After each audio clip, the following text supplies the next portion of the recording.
6 2011 கருணாநிதி ஆட்சி காலத்தில் தமிழ்நாட்டை அவரை போல கட்டி ஆண்ட ஒரு ஐபிஎஸ் அதிகாரியை தமிழகம் இதுவரை பார்த்ததில்லை. ஜாஃபர் சேட் அவர் பேர். சக்கரவர்த்தி தமிழ்நாட்டுக்கு.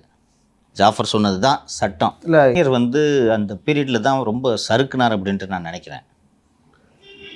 அப்போ தான் இந்த செல்ஃபேசிகளை ஒட்டு கேட்கும் விஷயம் நடைபெறுகிறது. அப்போது கருணாநிதி மைனாரிட்டி ஆட்சியை நடத்தி கொண்டிருந்தார். அப்போது தான் முதல் முறையாக ஜாஃபர் சேட் சட்டவிரோதமான இந்த தொலைபேசி ஒட்டு கேட்பை அறிமுகப்படுத்துகிறார். இப்போது போல் அப்போது வாட்ஸ்அப் எல்லாம் கிடையாது, ஜிஎஸ்எம் ஃபோனு, டப்பா ஃபோனு. நானே அந்த காலகட்டத்தில் பாக்கெட்டு பூரா ₹1 வச்சுட்டு காயினில் போட்டு பேசுவேன், செல்பேசி ஒட்டு கேட்கப்படுகிறது என்று. அந்த சட்டவிரோதமான ஒட்டு கேட்பை அவர் அறிமுகப்படுத்துகிறார் ஜாஃபர்.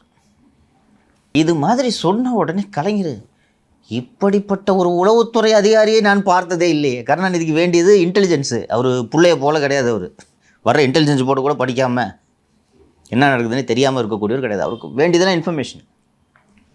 ஸோ டிபெண்ட் ஆகிட்டார்.